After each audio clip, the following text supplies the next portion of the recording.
Niaz Dorry, our next speaker, is going to speak on the topic of sustainable food, which she's been working on for many years.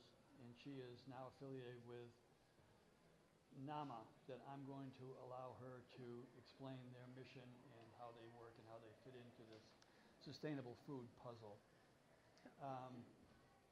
All of our speakers will be on our website, towngreen.org, which will be able to be downloaded along with the papers that the briefs that we have for our 6 stations. Many of you might want to take advantage of that later. Yes. Thank you, Dick. Thanks for everybody for coming. We have a copy of our book, by the way, over there. For those of you as you're walking out, please make sure you grab a copy. Before I get into talking about food, I have to mention you just talked about your home. There is a funky connection. To talk about a small world. Right after Hurricane Katrina, I helped launch an organization called the Healthy Building Network that created the first ever factory in the Gulf of Mexico to build modular homes for people who couldn't otherwise afford it. It was healthy, green, modular homes for people, particularly in the low income. The name of the company was Unity Homes.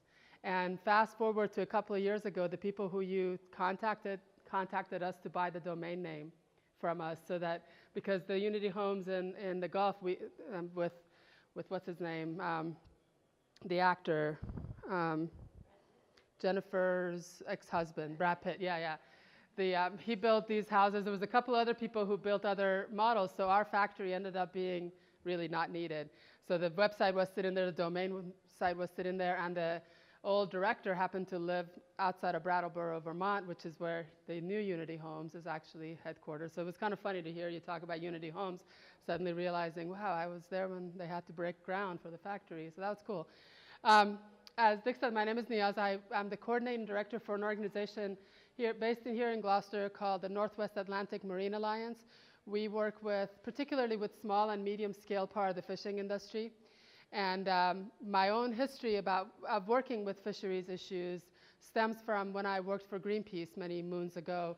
And I was a toxics campaigner, which is why the healthy building stuff was familiar to me. And we used the community organizing approach in the toxics campaign at Greenpeace to our work, which meant we actually, at the request of the communities, we would move into a community and we would do whatever they wanted us to do. If it was hanging off a bridge, you'd hang off a bridge, and you train the others to do the same. And if it was to hold a press conference, we'd respond to the needs of the community. And because of that approach, we often won many of the battles that we otherwise wouldn't have, because the community was really engaged. If Greenpeace left, the community wasn't left high and dry. They still had the capacity to carry on. And so the organization looked at the toxics campaign and looked at the ocean and fisheries campaign and thought, why don't we apply the same community organizing strategies to the oceans work? Maybe we'll gain more ground. Maybe we'll have more long-lasting change. And so they asked me if I would switch campaigns and consider working on fisheries issues and bringing that strategy over. And at the time, I was a vegetarian. I didn't know anything about the ocean campaign other than save the whales, which felt a little frivolous to me, because I was working with people who couldn't breathe, who were dying from cancer, who were exposed to some real-life traumas. And my own ignorance, I realized how quickly that was me not knowing the full picture of what the ocean work was really about. So I started to dig a little deeper. People started to give me stories to read, and I started to notice similar patterns in fisheries than was in toxics. I started to notice the same companies were talking about fisheries and ocean issues, and there were the same strategies. It really was all about global economies and global movement of capital. And in the case of the toxics work, the people and the air and the water were in the way. They wanted to build this incinerator or this chlorinated facility or this whatever, and the people were protesting and saying no. And in the case of the ocean, as I started to learn more, I realized it's the same values or lack thereof. And in this case, the whales are in the way, and the fishermen are in the way, and the fish is in the way of commerce, international global scale commerce. So as I started to dig a little deeper, I started to really see the environmental justice, the social justice, the economic justice or injustices in the oceans work and in the fisheries work. And I started to see myself being able to do this work and apply the same community organizing values that I'd been working with. And so I decided to do it. I decided to switch campaigns, and I called up a friend of mine who was from Boston, and I said, I'm going to do it. I'm going to switch campaigns, and I'm going to move to Gloucester. And he said, the first thing you got to do is learn the name of the town you're moving to. And so that was in 1994. And I'd never been to New England before. I ended up in Lanesville by accident, and couldn't be happier having been here. And the first 4 or 5 years, because I felt like there were a lot of things working against me. I was a woman, I was from Greenpeace, I'm Iranian. I have all these different things about me that an average fisherman didn't really want to have much to do with. And so I decided that and I'm vegetarian, didn't even know what a fish looked like. And so decided to spend a lot of time fishing. So in the first 4 or 5 years, as often as I would be taken out on a boat, I would go fishing, different scale of boats, different fishing gears, often walking the docks in a good way. At about 3 o'clock in the morning, seeing a boat light on, I'd go up and say, hey, I'm from Greenpeace, will you take me out fishing? And sometimes they would, sometimes they wouldn't. In Kodiak, I once had a shotgun pulled on me when I asked that question. But that really broke down defenses a lot, because you're there under turf, on the fisherman's turf, saying, I really am ignorant, I don't know anything, I don't even know what I have never touched the fishing gear. So it was, those first 4 or 5 years were really school for me. And one of the major lessons that I learned at that time was what a difference it makes, who is behind the wheel, and who is actually running the show. There were some boats that I would get on that I feel I would have to almost say, you guys want me to do that for you? Because it seemed like behavior was changing on the boat when you had somebody else. And then there were some clockwork. Nothing is different. You're on as an observer. There's nothing else different. And that made me realize that some of the values that the skippers bring to the boat is spread throughout the crew, whether that's good or bad. And really who's behind the wheel was really important. Didn't matter what kind of gear they used, didn't matter the scale of operation. It just that skipper and what he brought or she brought to the wheelhouse really determined how the boat operated and how it fit into the marine ecosystem and how the crew managed to do their work.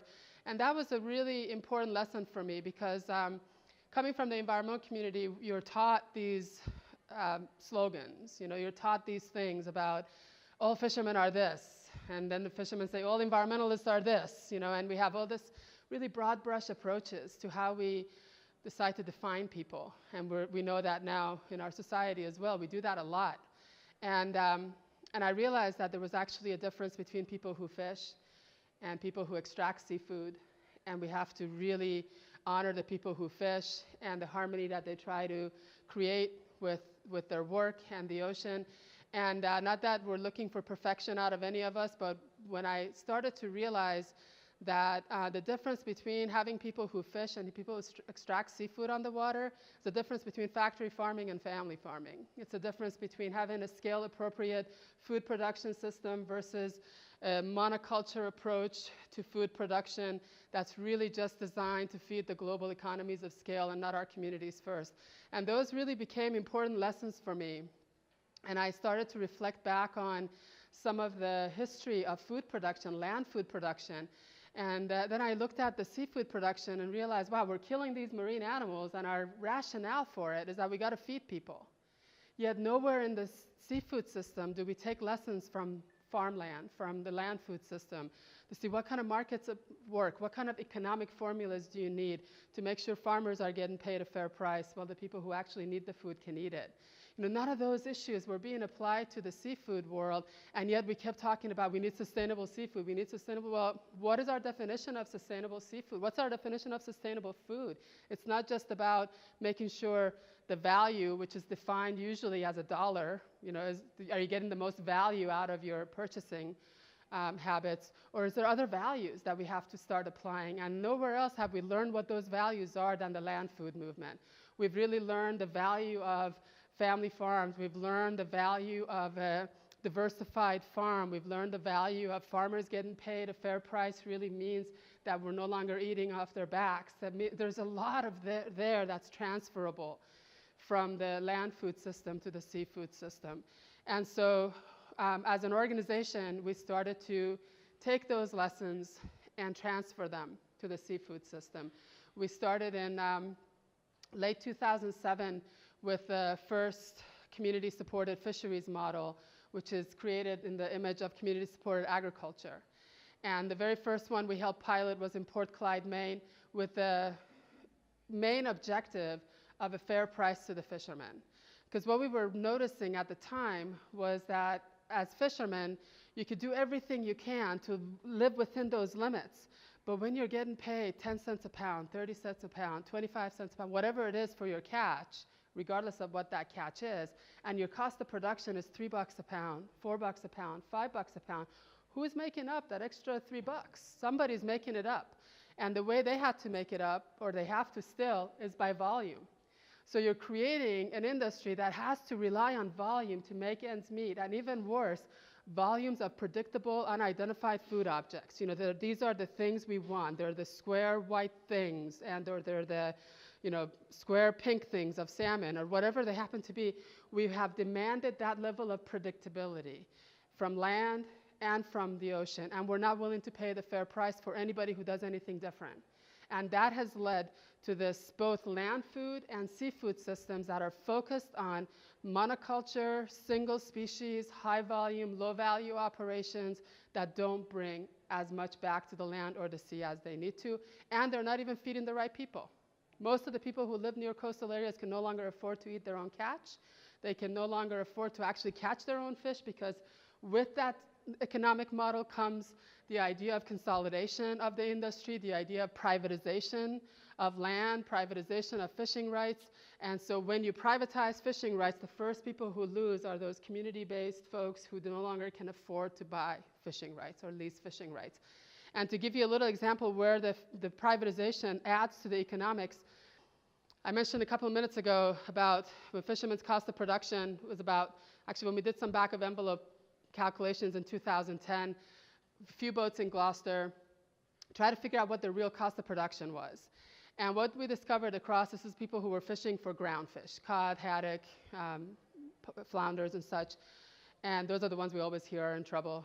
And we discovered that on average, they were getting paid 65 cents a pound less than what they needed to break even on their fishing business. Forget mortgage that you had to pay for the house, clothes for the kids, health insurance, food, none of that. In 2010, here in New England, a policy was adopted called catch shares. I don't know if people have heard about it. You might have seen, well, maybe not.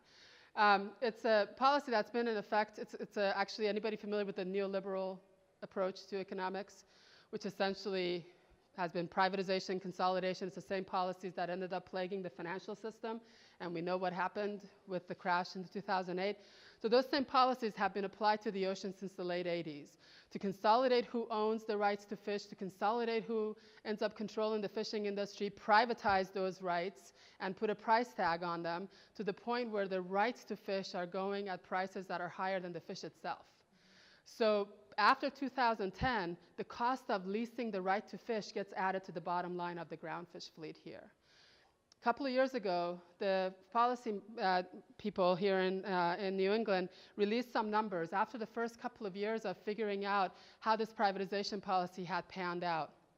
I know this might be a little too in the weeds, but just bear with me for a minute. The numbers came out, and the cost to lease the rights to fish for a certain population of cod here at that time was $2.49 a pound. The cost to lease the rights to fish those fish. Not the cost of your fuel, not the cost of running your boat, not the cost of paying your crew. $2.49 a pound just to pay for the rights to fish. Anybody want to take a guess what that fish was, what fishermen got paid for that fish at that same time? $1.09 a pound. So you're already in the red by the time you arrive at the dock. You add to that $365 I mentioned earlier, the cost of running the business. You add to that the mortgage and the house and the health insurance and all those other costs associated with the fishing operation. You get to the dock, you're in the red. Farmers aren't any better off these days, or haven't been for a long time. Farmers and fishermen are the two people that I know, the two businesses that I know who cannot set their price based on their cost of operation. In the 50s, the people familiar with the Farm Bill, which is what regulates the land food for the most part, there was an element of it at one point that ensured parity for farmers, which meant that you could at least get your basic needs met. But that parity went away in the 50s, 40 years ago or something. There's some people in this room who know these dates better than I do, and I'm going to call on you at some point. And when that went away, that meant costs of the farmer's cost. Let's say this is the farmer's cost. What they were getting paid wouldn't even reach that line. And so parity was nowhere to be seen. And then we hear all these complaints about subsidies. Well, you know, the Farm Bill has too many subsidies. We've got to get rid of subsidies because the farmers are getting too much money from the government, all these subsidies. Yet none of those subsidies, very little of those subsidies go to the farmers that we want to support. Most of it goes to agribusiness and industrial production systems. So these subsidies don't even bring those farmers that we want to support up to the point of parity. The same disparity exists for the fishing industry. Most of the subsidies go to the big guys or gals, and those who really already are contributing to the problem, not necessarily being part of the solution. So we really felt like we needed to do two things. We needed to redefine what it meant to be sustainable. We needed, particularly in the seafood sector, because that's where we work, but also to build alliances with the land food sector in order to show the similarities. The reason we created the model for community-supported agriculture wasn't only to get a fair price for the fishermen. It was also because we felt majority of the public didn't realize what was happening in the fishing industry. And we felt, even people in this community didn't know what was happening with the fishing industry in a way that could create a symbiotic positive relationship. And so we felt the community-supported fishery model was going to give people who already decided who raises their chickens, Liz over there in the corner, matters, who grows their lettuce matters, who raises and kills their pigs matters. We felt they needed to get the same feeling about who's catching their fish, who's bringing their fish to the dock, and that it's really important to preserve those community businesses as a way of redefining sustainability. But we also knew that community-supported fisheries, much like with CSAs, really are tailored towards a very specific slice of the population. It is a slice of the population that happens to also take political action, which is another reason why we really were interested. We wanted part of sustainability to be use your market power to shift policy. You can't shop your way out of this is something we hear all the time. And we can't. We have to take that shopping muscle. We got to weigh in on the policy level because ultimately that's where decisions are being made. And so from there we felt we needed to scale out, not so much scale up, but scale out this work and really begin to ensure that it's not just those of us who have other options that can get access to really sustainable foods, but those who really need it can also get access to it, which means economic justice isn't just about what the fishermen and farmers are getting paid. It's also about can everybody in this room afford their crops or their animals or their catch. And most of the time that's not the case. Most of the sustainable food as defined right now are really for those who have a lot of means. And so how do you shift that? So we began to work with some organizations to get some of the seafood into communities that have very little access to food. City of Boston, inner cities, we realized there were a bunch of communities culturally, historically, economically had been dependent on seafood, yet because seafood had been out of their range price-wise, and because most of the seafood we've been catching here ends up on a truck immediately out of this community, couldn't even access it, even if the price was affordable to them. So we had to change that whole system, which took some work. Found out right off the bat that the city of Boston, for example, had an ordinance that prevented the sale of seafood on public property. So even if you wanted to bring local seafood into the farmer's market, you couldn't do it. So we had to work with the city. This is where the market muscle, to leverage that market muscle to change policy comes in. We had to get the people who had been participating through Cape Ann Fresh Catch, which is the second CSF we helped start. They were participating in the seafood system. They were going to their farmer's market. They had to bring that market muscle to City Hall and say, we want this ordinance reversed. We want seafood accessible to all of our communities, including the 98% non-English speaking community, very low income, very culturally diverse in East Boston, including the folks in Dorchester and Roxbury and all those places where our marginalized folks who people feel you don't deserve to have good food. The rest of us do because we can afford it. So how do you change that system? became really a big part of what our work got focused on, including beginning to reach institutions, because one of the things we realized is that we can't change policies by just a handful of people. We needed to bring big money to the table, if you will. And so the place where we went to next was the healthcare sector. Lynn, right here in the front. She knows she's been involved with our work for a while now. We started to work with an organization called Healthcare Without Harm to reach hospitals, healthcare facilities, for two reasons. One is they spend a lot of money on food. In North America alone, the healthcare sector spends about $13 billion on food and beverages. $13 billion, not chump change, $13 billion in food and beverages. And there's a second reason, going back to leveraging market muscle to shift policy. Healthcare sector has a history, and from my environmental justice campaign work at Greenpeace before I knew this history, where they have used their market muscle to shift policy. The reason most of us have access to low VOC paint is because Kaiser Permanente, once they knew that high toxicity in paints and glues and such were making their patients sicker, they decided that they were going to change manufacturing processes. That's the reason why we have low-priced, low VOC paint now that all of us can afford. They not only changed manufacturing, then they used that market muscle to shift EPA policies around what ends up in building materials, which actually brings us back to the Unity Homes example.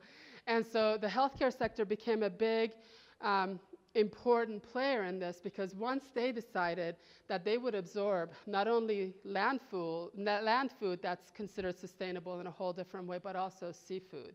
And so beginning to change purchasing policies at Beth Israel Deaconess Medical Center, at Boston Children's Hospital, at Mass Eye and Ear, at Boston Medical Center, which is a really interesting story that I'll close with that, because I heard Dick mention that one of the goals, or the major goal, is reducing carbon footprint, essentially, right, in this area.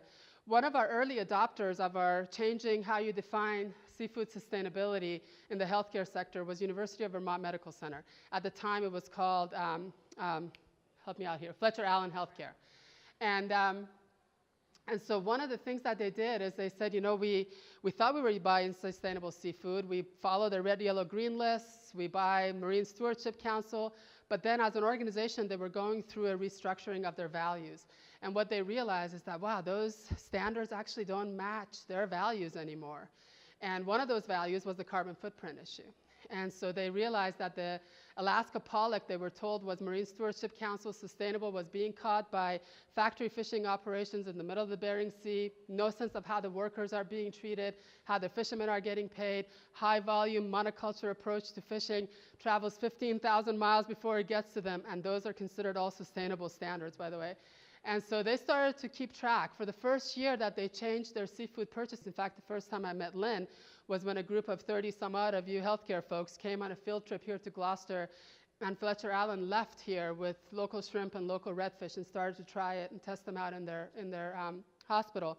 After the first year, they did their calculations and they found out that they reduced their carbon footprint just by making that one choice from 15,000 miles to less than 1,000 miles. Major, big change. A few years ago, I was speaking at some place in Gloucester House, and Leo LaRosa, who worked for Boston Medical Center until he retired last year, he lives here in Gloucester, heard the talk, heard the example of the Fletcher Allen Healthcare, and came up to me and said, you know, I'm the facilities manager at Boston Medical Center, and my first charge is reducing our carbon footprint. This is the biggest decision we can make. So he, although Boston Medical Center had kind of rejected some of our approach to try to change their purchasing policies, they ended up adopting them because their first charge was reducing their carbon footprint. And here Leo was able to get the biggest bang for his buck by simply getting their food system, their food purchasing policies shifted just around seafood alone. So if that's one of the pieces that you're interested in, where your food comes from, how far it travels, the economic structures around it are really not just about who are we empowering economically and socially, but also what kind of a footprint are we leaving? And luckily, we live in an island where there's a lot of those opportunities available to us now. So thank you for having me. This was great. Thank you. Thank you so much, Niaz. Thank you.